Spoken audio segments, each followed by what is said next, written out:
bien, seguimos adelante en la página central de la revista a esta hora de la mañana. Cuando estamos sobre las 11:40 minutos, vamos a entrar con un tema, Diego, que permanentemente la audiencia nos plantea. Bueno, hace pocas horas nos llegaba también un mensaje de otro caso que se dan, y estamos hablando de las bacterias que resisten a los antibióticos en los hospitales de Uruguay, concretamente, donde se registran casos prácticamente en forma asidua. Y bueno, queríamos conocer un poco más, porque a veces uno no encuentra explicación. Yo me acuerdo de una época en el Cantegril lo cerraron y limpiaron todo, mejoraron considerablemente ese aspecto, pero ahora parecen que han vuelto estas bacterias resistentes a aparecer. Estamos en comunicación con la internista doctora Mabel Goñi Bentancur. Muy buenos días, señora, gracias por atendernos. Buenos días, como tú lo has dicho, mi nombre es Mabel Goñi, soy médico internista, que trabajo en Montevideo y ahí en la ciudad tan querida de ustedes, trabajo en Sermautone y medicina personalizada. Por lo tanto, les agradezco y es un gusto para mí poder conversar este tema tan relevante con ustedes. El hecho de las bacterias resistentes o superbacterias, como las llaman, es un tema importante de salud a nivel global y Uruguay no escapa al mismo, ¿verdad? Por lo tanto, sí que todos, o sea, no solo el sistema de salud, sino por supuesto que los médicos y por supuesto que la población general tiene que conocerlo, y también hay cosas para hacer a nivel de todos estos puntos de la cadena, ¿verdad?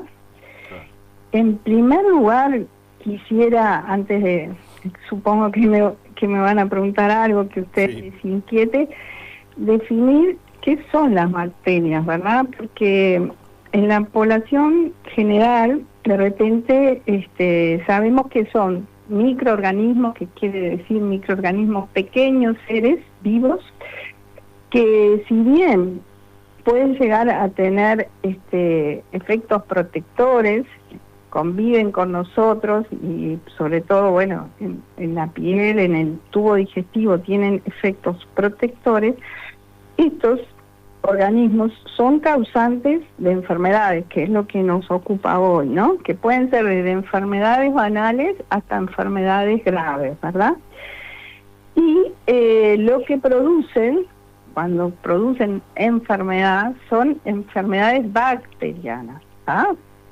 Que cursan con fiebre, que cursan con un foco clínico que nosotros le llamamos, que puede ser en algún lugar del organismo, llámese el aparato respiratorio, urinario, digestivo, sistema nervioso, etcétera.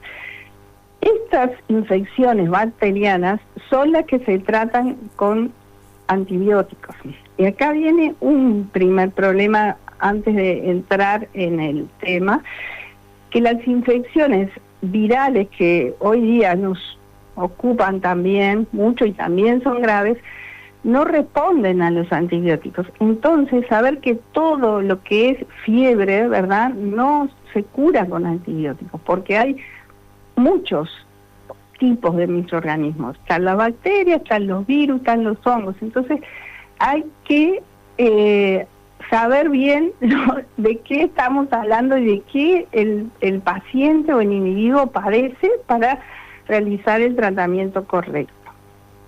Esto es un poco a modo de introducción, saber bien qué son las bacterias, qué son las infecciones bacterianas, y estas sí son las que se tratan con antibióticos, y estas sí son las que hoy nos ocupan como problema de salud en esta entrevista. Sí, en un momento parecían estar bajo control, pero últimamente como que han recrudecido y se presentan estas superbacterias como multiresistentes por eso lo de superbacterias, ¿no? En este aspecto los antibióticos convencionales no estarían dando resultado para hacerle frente. En estos casos, ¿qué se hace? ¿Por qué primero aparecen, no? Y después, ¿cómo se lucha contra estas bacterias, no? Ahí está, correcto. Exactamente, las bacterias estas resistentes no son, o sea, no responden a los tratamientos que sí estaban bien establecidos, que eran capaces de inhibir o curar, digamos, al individuo de esta infección bacteriana. Esto se debe a muchos factores que vamos a mencionar algunos de ellos. En primer lugar, uno de ellos es el uso inadecuado de los antibióticos.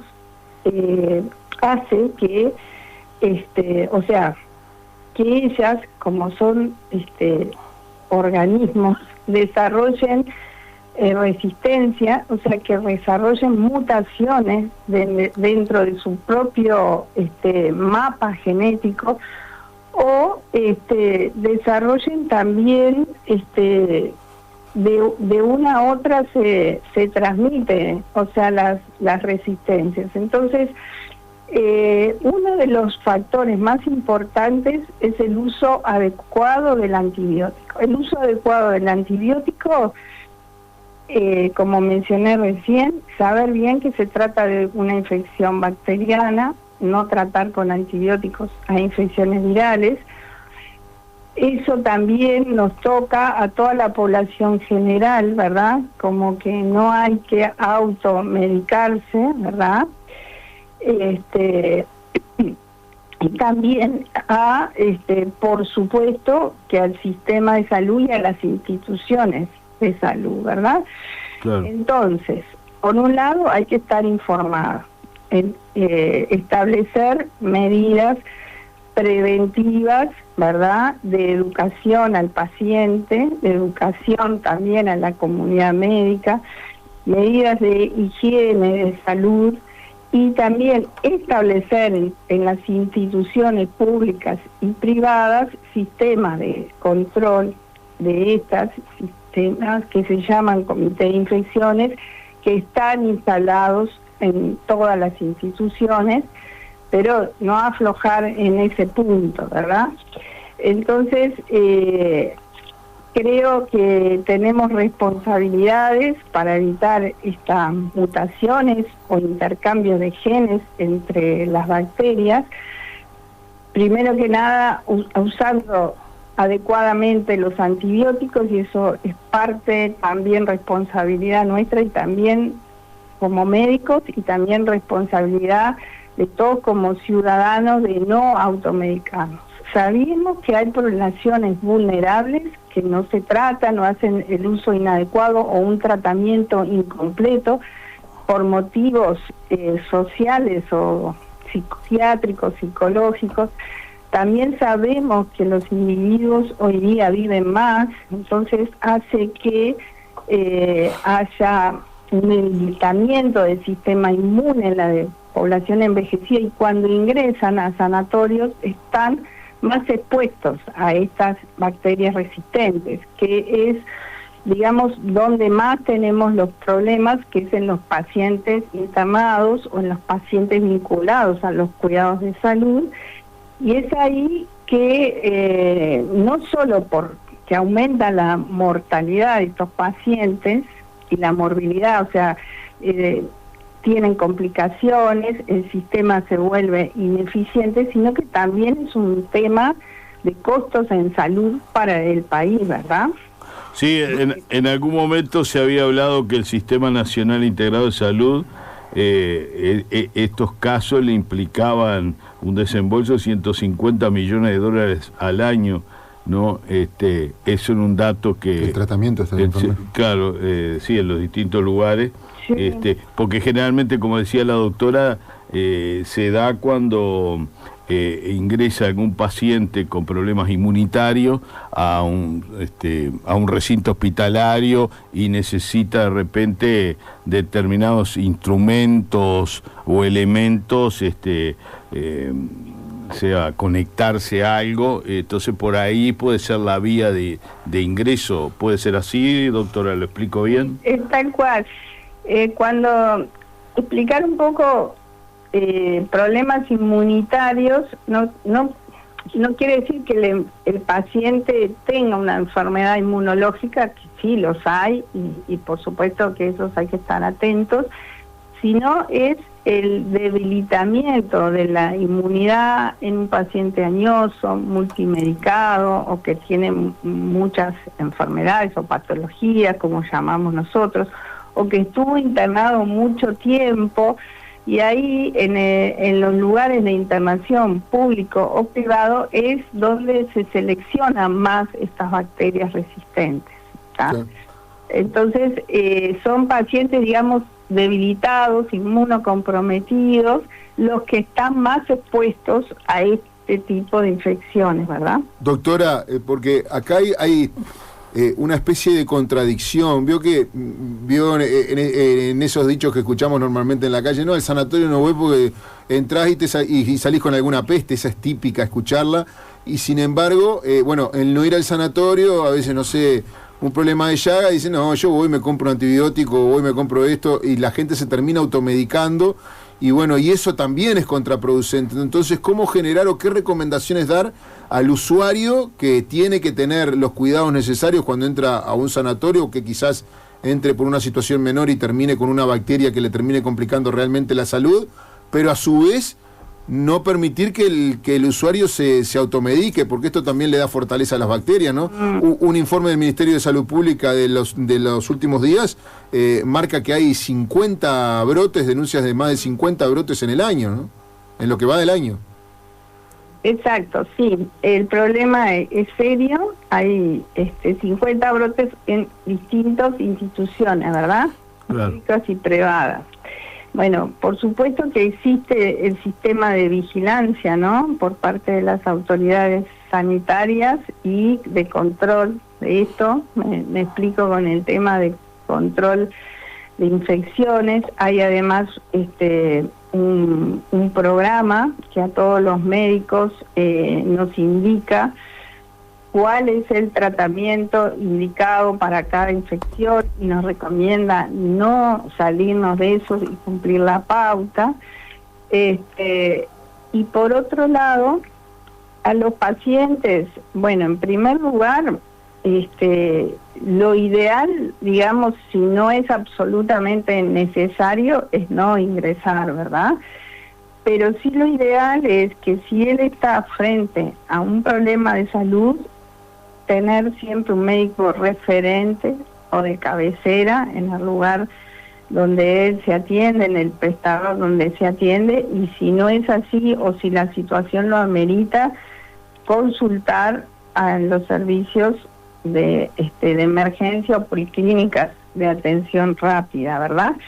Ahora bien, si es necesario, por supuesto que el paciente va a ingresar y si tiene que estar internado, será los días que el paciente lo necesite. ¿Qué podemos hacer frente a esto? Bueno, que las instituciones trabajen, que la autoridad de salud, ya sea vigilancia, comité de infecciones, si hay brotes, tomar las medidas pertinentes, ¿verdad? En ese momento todos hemos asistido a brotes en los distintos lugares y se cierran las camas, se cierra un sector, se trabaja mucho en eso. Por supuesto que el paciente, cuando requiere internación y cuando el paciente ya está en condiciones, lo mejor es que se vayan para su casa, siempre es así. Pero creo que esto es trabajo, información, y que en esto tenemos que estar todos juntos, ¿no? Las autoridades sanitarias, la colectividad médica y los individuos responsables, tanto de ellos como de sus menores o mayores a cargo, de no automedicar, ¿verdad? De tratar de siempre acercarse a una opinión de un profesional, de la forma que sea, en el lugar que esté, de la forma más adecuada posible. ¿Hay identificados en los centros de salud zonas específicas de mayor peligrosidad para tener este tipo de contagios? Por ejemplo, un CTI o alguna otra zona, alguna zona de tratamientos específicos. Como yo le dije anteriormente, que los pacientes debilitados, los pacientes más añosos, los que tienen más de una afección o multimedicados, están más propensos a este tipo, a ser, digamos, por portar este tipo de agentes o padecer una enfermedad por una bacteria resistente.